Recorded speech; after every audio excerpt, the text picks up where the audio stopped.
Hey.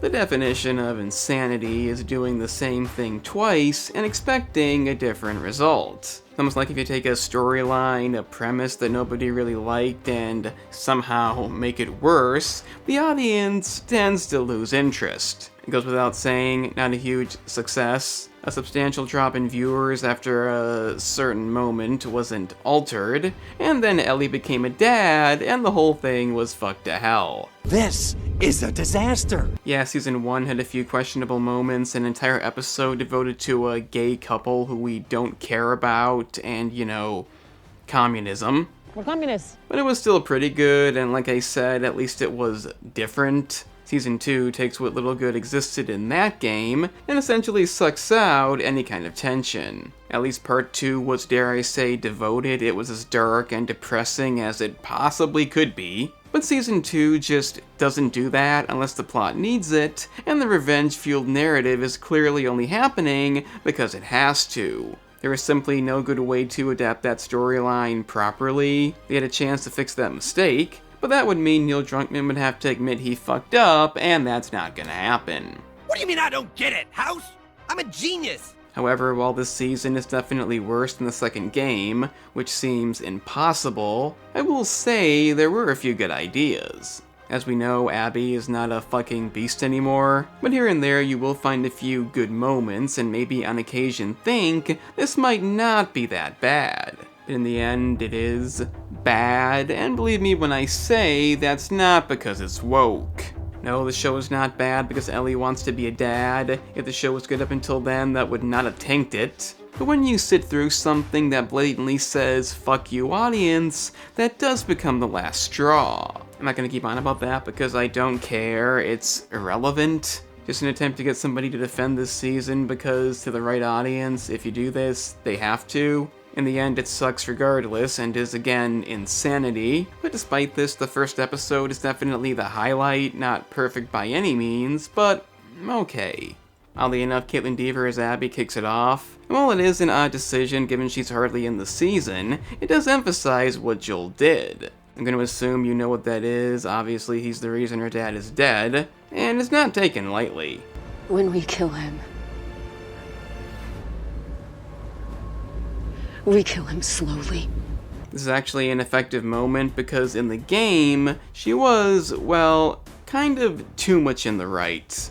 I know some don't like that being said, but in the game, she killed one man to avenge her father, while Ellie killed way more and did much worse things to avenge Joel. So making Abby visibly obsessed with revenge may even that out, but we're not gonna know until season 3. Anyway, the idea behind the episode is to take the opening moments from the game, along with Ellie kinda knowing what Joel did, but this time we see the entire dance sequence. Obviously Seth's still a bigot, and the scene is basically verbatim. Only thing is, Ellie doesn't completely know what Joel did, she suspects it, but we'll get to how they fucked that up later. The new order of events is okay, not really an issue, and the episode does have some positives. Dina and Jesse, played by Isabela Merced and young Mazino, are solid enough. I like how her and Joel have some time on screen, as in the game they never did, and I really enjoy Joel's therapy segment. Now having him in therapy just because him and Ellie don't talk that much is kind of odd. But eventually she wants to know what Joel did, leading us to believe Ellie already knows, and that's the issue. But then she brings up Eugene, her dead husband who Joel had to put down, and even though we don't know exactly what happened, it is a pretty good scene. I hate you for it. I hate you for it. Because of how you did it. And looking at your face, sitting in our home, makes me so fucking angry. We don't know what happened yet. It does actually have a decent payoff later, and I can easily say it's the episode's best scene. And probably the season's best scene. Another positive is Ellie clearly keeping her immunity hidden. I'm immune! Whoa, hey! Woo! By that I mean hidden from Dina, because in the game it was kinda confusing if she knew or not, and I don't know why that was. Unfortunately, one of the things I liked about the first season, being the clickers feeling way more dangerous, is completely ruined here.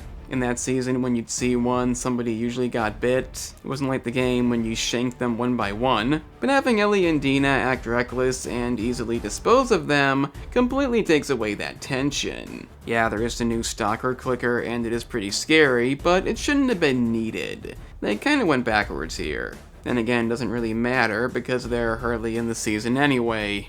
In Season 1, you didn't see them too much, but you did enough. You definitely knew they were around. In this season, you'll soon forget they're a thing. The end of the episode does hint at something bad coming, and they are quite prevalent in Episode 2, but after that, kind of a rarity. Overall, Episode 1 is pretty decent, hinting at bad things to come, some of the show's best moments, a few negatives, and it's all downhill from here. We are so screwed, man. Episode 2 starts out decent, with Abby having a unique nightmare about her father. Don't go in there. Stop it! I'm telling you, go back. No! And they do actually decide to remove the Bigot sandwich line, but somehow make the scene even worse. Literally not even taking them. As you can see, there is no forgiveness here. Anyway, like I said, Abby is way more obsessed with finding Joel in this, and like the game, runs out unprepared. The following scene is another highlight of the season. Clickers coming out of the snow, her barely escaping. The fence bit is really good too, but going into detail on how they'll never find Joel, Owen literally explaining how it would be impossible, yet she is again saved at the last moment by him through sheer luck. Being a dramatic show that doesn't even feature that many clickers, it's way too hard to suspend my disbelief here. In the game, kinda, but what are the odds? It does make a bit more sense why Joel trusted her, as in this version, the clickers are currently raiding Jackson, and they do offer to help, so he's not just going there for no reason. Obviously, the clicker raid is a new addition, we'll get to that, but first...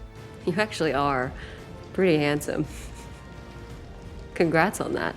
I don't know whose idea that was. It seems a few people are missing here, not the whole group from the game. White, Asian. Yeah, that makes sense. So as you may have guessed, they do not remove the element that made everybody hate the game, being Joel's death. Now, like I've said, his death is not the sole reason why I hate the game, or even the main reason. But what they don't realize is with a game, the sale is made. With a show, you need people to keep watching, and I think you know how that went. At this point, I think we all know they're not gonna fix the narrative. Yeah, the first episode was promising, but this was basically the end. I have said in the first season I don't mind the personality changes to Joel and Ellie, but honestly, I don't believe either of them can carry a show on their own merits. Separated, they're not that interesting. They kind of need each other's contrasting traits. And while that was the case, even more so in the game, they were still way more interesting. Ellie alone could have made the game work if the narrative wasn't awful, but this version of her definitely can't, and even Season 1 makes that clear.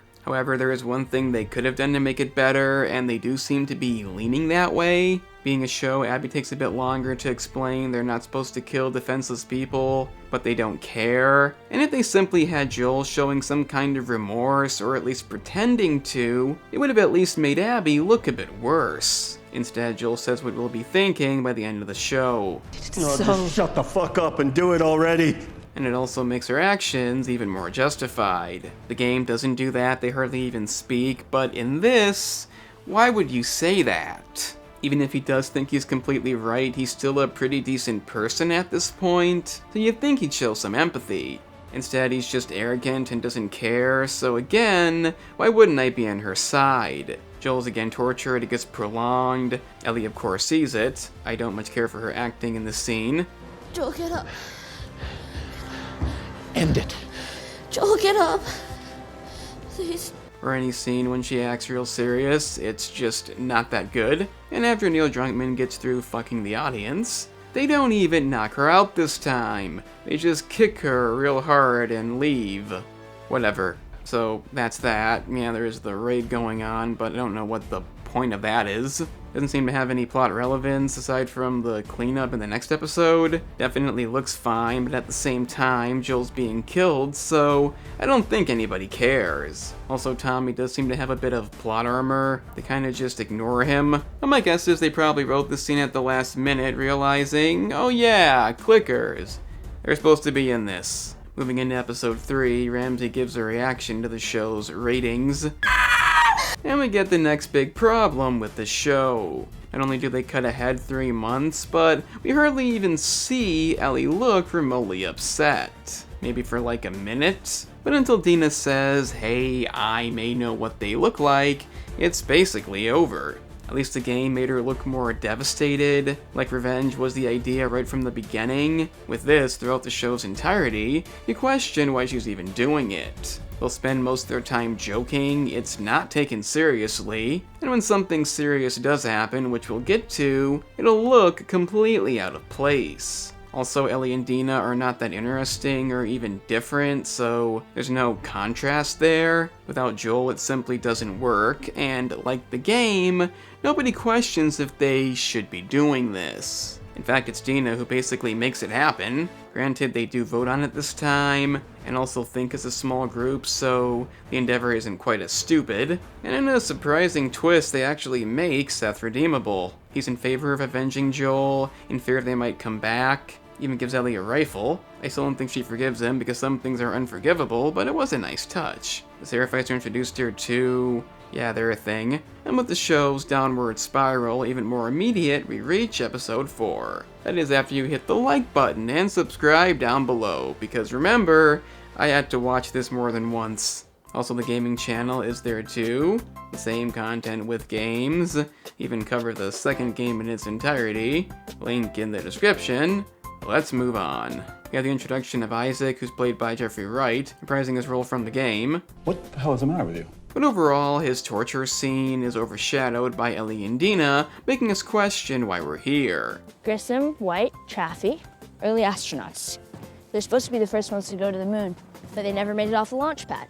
Like I said, not the way you'd expect somebody to act when they're on a mission to kill somebody they really want dead. And after way too much of this, they eventually end up in the subway. Obviously, those Shambler things in the game are not going to appear here. I mean, we only got like 2 clicker scenes left, one of them happening right now. I'll admit it is a good scene. When stuff happens in the show, it can pull it off. But upon escaping, Ellie gets bit again, and Dina notices. So before I get into the big thing you want to hear about, I do want to address how some of this is actually better in this version. In the game, the whole immunity thing was confusing. I didn't even know if it was a secret because of how badly it was handled. In the show, they make a bigger deal out of it. It's an undeniable improvement. Seeing Dina devastated, about to kill her, having to prove beyond a doubt she's not going to turn. I don't like these characters, but at least they fixed one issue. However, in the game, it's followed by a pretty stupid moment when Dina is revealed to be pregnant, leading you to question why she went out there. But at least, it's somewhat taken seriously.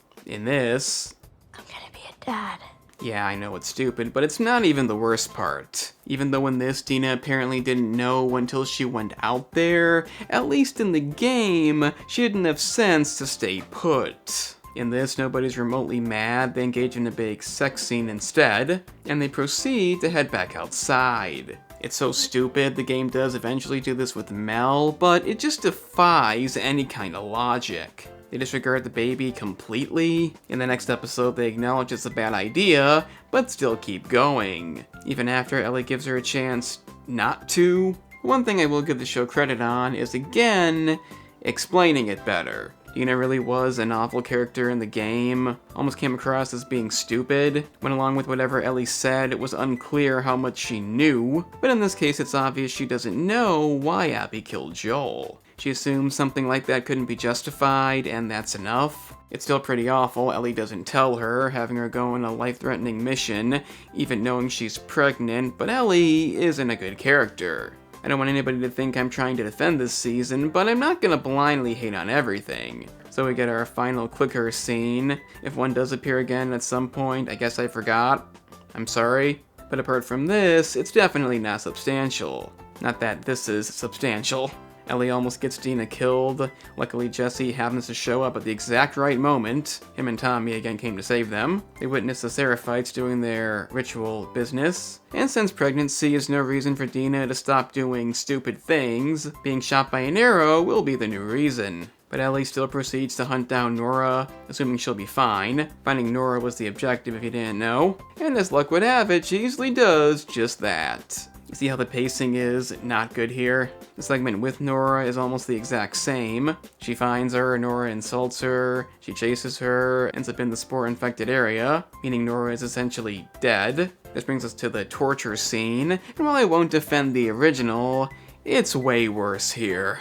First off, Nora outright says exactly what Joel did, and he was her dad, so this time the audience cannot overlook that. And Ellie's reaction is, Who cares? so this time when she beats Nora to death for info, it really makes no sense. Especially because it does not fit with her personality in this. I hate the game, but at least it was desolate. At least you believe she could do something like that, even if it wasn't justified. In this, you can't. It's so out of place, it's ridiculous. And anybody could tell the scene is only there because it has to be. Also, why didn't she just lie? I mean, yeah, the method to use two people to ensure they're not lying is a thing in this, but there wasn't a possibility here. Hey, kiddo. But we do see Joel at the end, meaning the next episode will heavily feature Pedro Pascal. And it's not gonna go well. It opens with young Joel and Tommy showing off their somewhat abusive father, I guess. The scene exists to use a line again later. It doesn't need to exist. And the episode proceeds to go forward in time and show us what Joel and Ellie did in between the two seasons. Normally that'd be an issue given the age thing. Ellie looking too old when she shouldn't. But luckily Bella Ramsey never really looks any different, so it kinda works out. There's a somewhat comedic scene with Seth spelling Ellie's name wrong, followed by her eating it with her hands because that's appealing. And then there's this. Experimenting with girls? Yeah, let's make Joel somewhat homophobic. Specify it's a woman. Why not? Doesn't that mean she has to hate him forever, making his lie irrelevant? So unlike the game, they kinda grew apart. Kinda. We have the whole space birthday surprise bit, but the one good addition is finding out what happened to Eugene.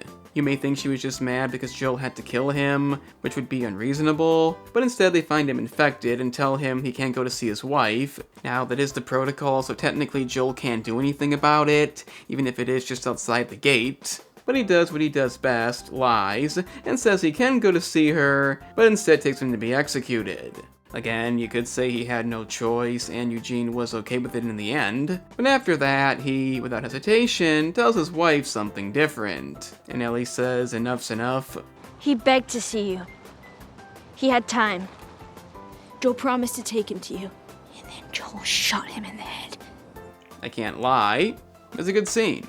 Obviously, she's already suspecting Joel of lying about the Fireflies, so seeing him lie again for no good reason definitely warrants this. Another highlight, not many of them here, and there won't be another. We see Seth's bigotry again, because once did not get the point across, and then they completely fuck up one of the game's most important scenes. By important, I mean in the perspective that you can take the game seriously. Joel confessing what he did, and the later scene when he says he'll do it again, and she kinda forgives him. Well, now it all happens at once. Dead fucking serious. He literally admits to it, and barely faces any consequences. She's mad for a minute. He says, if you had kids, I'd hope you'd be different. And they get right to the, I don't think I can forgive you, but I'd like to try bit. I mean, what about the despair when he realized it was over? I still don't like it, but it was well done. Instead, it's you're probably gonna leave me now, so I'm paying for it, I guess, but I'd still do it again. That's it, already over? What the fuck? I can't even fathom this decision. I don't care how big a fan you are of the game. I don't care if you defend it. If you think this is a good change, there's literally something wrong with you. Fuck this fucking show. So it's finally time for what I call fucking up what remains. Dina is again okay with torture. I mean, probably deserved it. But after some more convincing acting from Bella Ramsey, stating what exactly Joel did and why Abby killed him, Joel found out, and he killed everyone in the hospital. I can't take her seriously. Dina is actually not okay with it and says it's time to go home. Bit of an odd response. At least she's not defending it. But again, she doesn't really know where Abby is this time. She only got a hint out of Nora, so I guess she said one thing and died. So giving up is the only option. Another slight improvement is Jesse being somewhat pissed off. I'm gonna be a father, which means I can't die. You're gonna be a dad. You live under a rock? But they still have to find Tommy, and in the process, Ellie puts together where Abby is and says, fuck that. Now in the game, this moment was awful. She was putting revenge over saving Tommy, but this version, damn. Not only does she defend this, but she tries to call out Jesse because he serves his community and wouldn't get himself killed a few scenes earlier trying to save a Seraphite, even though it would have been suicide. He literally saved them both, does not put himself first, has done nothing wrong throughout the show, but somehow he's wrong now. Did Bella Ramsey consider the consequences of taking this role, like the outcome of making this something you're known for? I really hope you make it.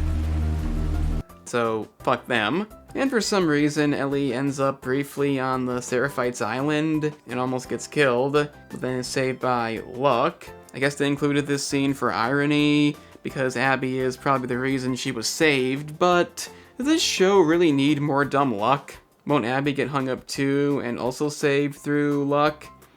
Maybe not. Anyhow, other slight improvement, she again kills Owen and Mel, but at least she doesn't literally overpower a grown man. Instead, one shot kills them both. Mel being shot was not on purpose. And I gotta say, Spencer Lord, who plays Owen, is just so convincing here. Fine, I'll do it on my own, like always.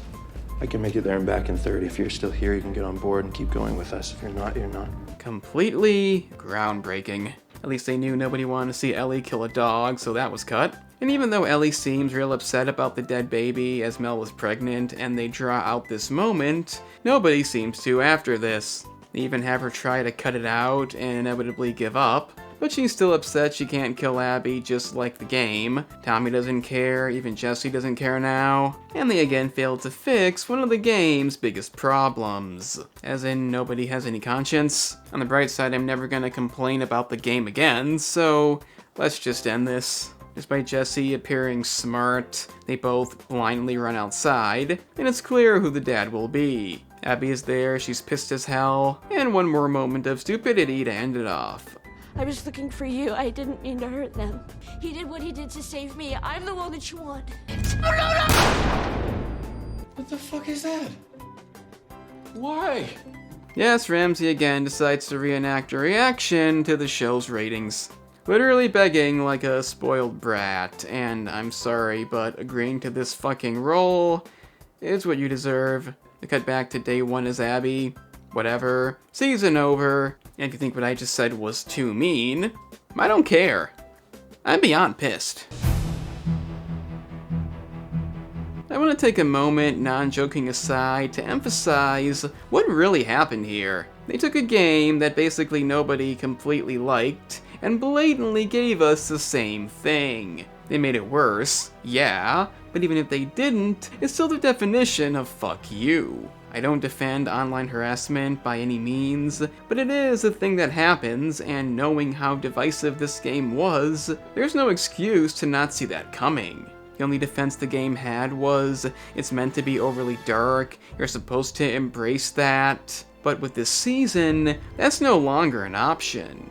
Even the episode after Joel dies, Ellie is not visibly that depressed. In the game, that wasn't even a question, it was a hatred-driven revenge mission, and now it's more like an ordinary run. It makes all her heinous actions unjustified, little is done to fix them, and even though there are improvements here and there, the thing that made some people like the game is completely gone. Most notably Joel's confession, that decision does not compute. And while the woke stuff does add to the insanity, by that time, we already know the show was fucked. This is basically Neil Druckmann saying, I don't care what the fans think, I'm right, that's it. You will view my bullshit again. At least season 3 won't focus on this. I don't think it's gonna save it, I mean, the views tank pretty hard, but at least she isn't a fucking beast and maybe she'll behave like a normal human being.